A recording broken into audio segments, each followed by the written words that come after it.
আসসালামু আলাইকুম রহমতুল্লাহ। আমি M K Zaman, easy plus hand note and বিশ্বমানের বইয়ের পক্ষ থেকে আপনাদের স্বাগত। আজকে টিটেলের বিষয় ইনভেস্টমেন্ট অ্যানালাইসিস অ্যান্ড পোর্টফোলিও ম্যানেজমেন্টের চতুর্থ অধ্যায়ের দ্বিতীয় ক্লাস। সেক্ষেত্রে প্রথম ক্লাসে আমরা এই অধ্যায়ের 5টি ফর্মেট সম্পর্কে বিস্তারিত জেনেছি এবং 1 নম্বর ফর্মেটে গাণিতিক সমস্যাগুলো সমাধান করেছি। আজকের ক্লাসে আমরা এই অধ্যায়ের দ্বিতীয় ফর্মেটের গাণিতিক সমস্যাগুলো সমাধান করব। দ্বিতীয় ফর্মেটটি হলো স্ট্যান্ডার্ড ডিভিয়েশন। এটি খুবই গুরুত্বপূর্ণ একটি ফর্মেট। এই ফর্মেট থেকে প্রতি বছর অঙ্ক আসে। এই ফর্মেটের অঙ্কগুলি সহজ উপায়ে শেখানোর উদ্দেশ্যে আমার বইয়ে সহজভাবে আমি উপস্থাপন করেছি এবং বেসিস অনুযায়ী ধারাবাহিকভাবে শিখিয়ে দিয়েছি। এই ফর্মেটের অঙ্কগুলিও 3টি বেসিসের উপর নির্ভর করে। একটি হলো নাম্বার অফ ইয়ার দেওয়া থাকতে পারে, অনেক সময় প্রবাবিলিটি দেওয়া থাকতে পারে, অথবা পোর্টফোলিও ওয়েট দেওয়া থাকতে পারে। তো সেভাবে আমি সাজা দিয়েছি। প্রথমে স্ট্যান্ডার্ড ডিভিয়েশনে দেখুন 1 নম্বর প্রবলেম। 1 নম্বর প্রবলেমে বলা হচ্ছে a company is considering the project X with the following information. ইনফরমেশনগুলো দেওয়া হয়েছে প্রবাবিলিটি ডিস্ট্রিবিউশন, 5টি প্রবাবিলিটি দেওয়া আছে, আর এক্সপেক্টেড রেট অফ রিটার্ন, এখানে রেট অফ রিটার্ন দেওয়া আছে, এবারে রেট দেওয়া আছে 5টি। Calculate the standard deviation. Standard deviation তৈরি করতে গেলে আমাদের এক্সপেক্টেড রেট অফ রিটার্ন লাগবে। প্রসেস সাপ্লাই দেওয়া হয়েছে when the expected value of the return, অর্থাৎ এক্সপেক্টেড রেট অফ রিটার্ন যাকে বলা হয় ফর দ্য প্রজেক্ট ইজ 8.50। যদি এক্সপেক্টেড রেট অফ রিটার্ন দেওয়া না থাকতো তাহলে প্রথমে আমরা ওয়ার্কিং করে এক্সপেক্টেড রেট অফ রিটার্ন বের করে নিতাম। তো ইনফরমেশনটা আমরা পড়লাম যে একটা কোম্পানির প্রবাবিলিটি সম্ভাবনা দেওয়া আছে এবং রিটার্ন দেওয়া আছে 5 বছরের, আর এক্সপেক্টেড রেট অফ রিটার্ন 8.50 দেওয়া আছে। এখন আমাদের তৈরি করতে হবে স্ট্যান্ডার্ড ডিভিয়েশন, পরিমিত ব্যবধান, ঝুঁকি তৈরি করতে হবে, রিস্ক তৈরি করতে হবে। যেহেতু প্রবাবিলিটি দেওয়া আছে তাহলে সূত্রে আমাদের প্রবাবিলিটি ব্যবহার করতে হবে। উই নো দ্যাট, আমরা জানি রুট ওভার ভিতরে summation R I minus expected rate of return whole square into P I. পির মান কয়টি? 5টি। আর এর মান কয়টি? 5টি। এক্সপেক্টেড রেট অফ রিটার্ন কয়টা? একটা। অর্থাৎ আর এর মান পরিবর্তন হবে, পির মান পরিবর্তন হবে, কিন্তু এক্সপেক্টেড রেট অফ রিটার্নের মান পরিবর্তন হবে না। যে সমস্ত মানগুলো পরিবর্তন হয় সূত্র লেখার সময় সেখানে আমরা আই ব্যবহার করে থাকি, যেমন আর আই এবং পি আই, কিন্তু এক্সপেক্টেড রেট অফ রিটার্ন একটা, এই জন্য আই ব্যবহার করা হয়নি। তো এখন আসুন, প্রথমে আর এর মান কত? 40%।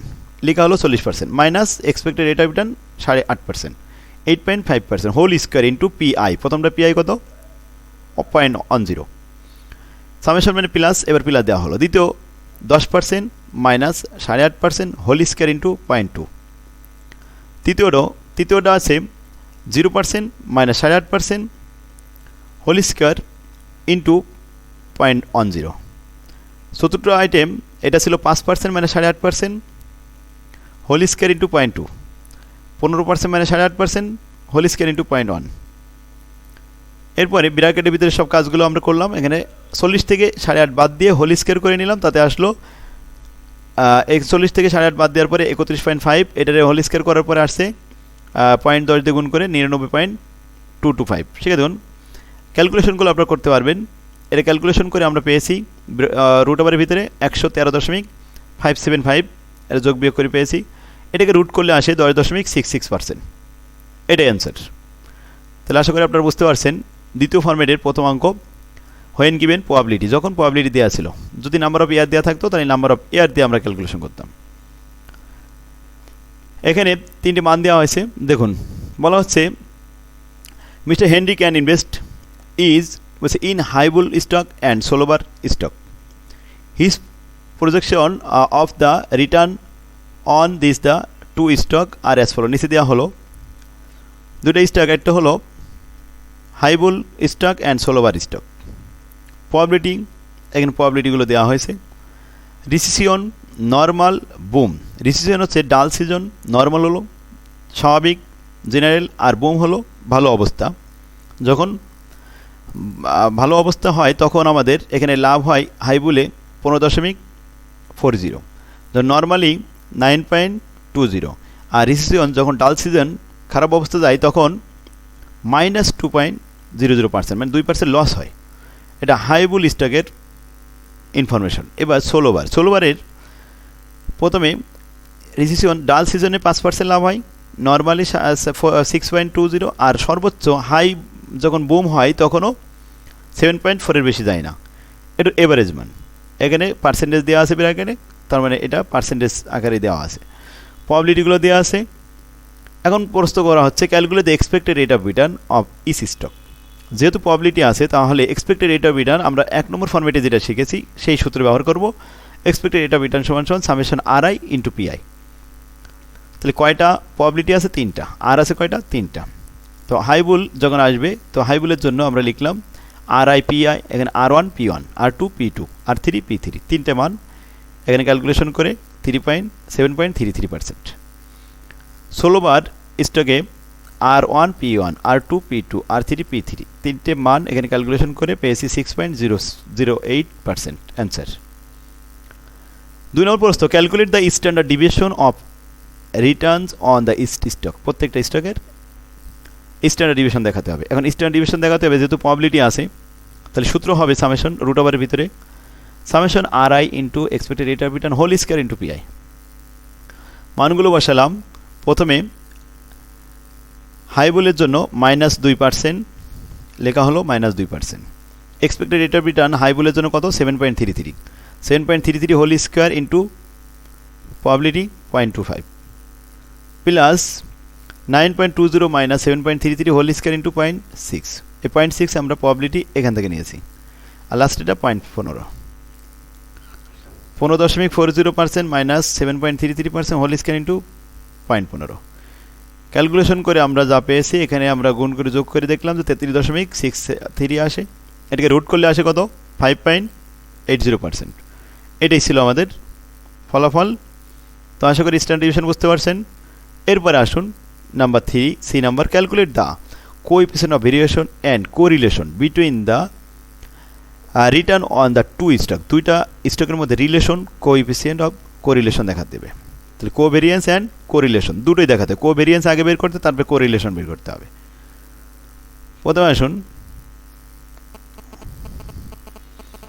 তাহলে আমরা হাইবুল এবং 16 বার এই দুইটারই বের করলাম এক্সটার্নাল ডিভিয়েশন। এখন কোভেরিয়েন্স ভেরিয়েন্স দেখানোর সময় সিস্টেম হলো দুইটা স্ট্যান্ডার্ড ডিভিয়েশন গুণ করতে হবে। অর্থাৎ প্রথম যে সূত্রটা এই সূত্রের সাথে এই সূত্র কীভাবে গুণ হবে দেখুন। তাহলে summation RI minus expected rate of return whole square into PI into RI minus expected rate of return whole square into PI। এই দুইটা হয়েছে দুইটা প্রজেক্ট স্টক এক্স আর স্টক ওয়াই অর্থাৎ হাইবুল অ্যান্ড 16 বার। মান বসাচ্ছি একটু দেখুন। প্রথমে এখান থেকে মান নিলাম -2 মাইনাস 7.3 হোল স্কয়ার ইন্টু 0.25। দেখুন প্রথম অংশে -2 minus 7.33% whole square into 0.25 into দ্বিতীয়টা মান কত? 5% মাইনাস 6.08% হোল স্কয়ার ইন্টু 0.25। তাহলে 5% minus 6.08% whole square into 0.25 plus দ্বিতীয় অপশন আছে 9.20 minus 7.33% whole square into 0.6। 9.20 minus 7.33% whole square into 0.6 into দ্বিতীয়টা এখানে আসে কত? 6.20 মাইনাস 6.08% হোল স্কয়ার ইন্টু 0.6। তাহলে আমরা দুইটা স্ট্যান্ডার্ড ডিভিয়েশনের মান একত্রে নিয়ে এভাবে সামেশন করলাম।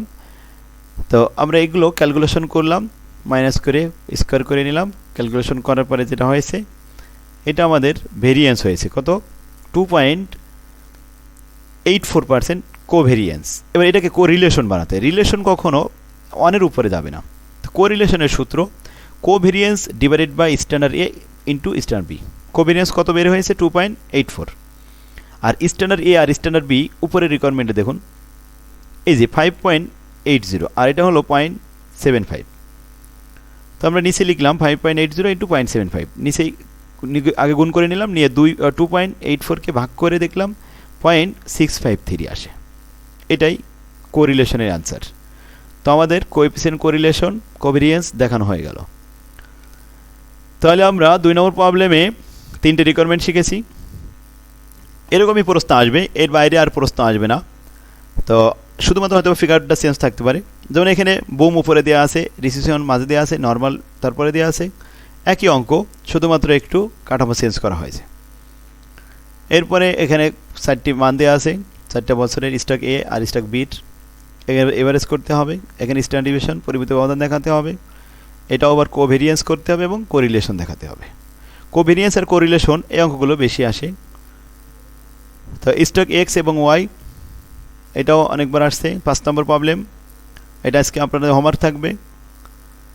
সেক্ষেত্রে আজকে এই ফরম্যাটে যতগুলো অঙ্ক আমরা এখানে করলাম, তারপরে বাকি অঙ্কগুলো একই রকম, তাই আপনাদের আজকে হোমওয়ার্ক দেওয়া থাকবে এই ফরম্যাটে যতগুলো আছে পরবর্তীতে।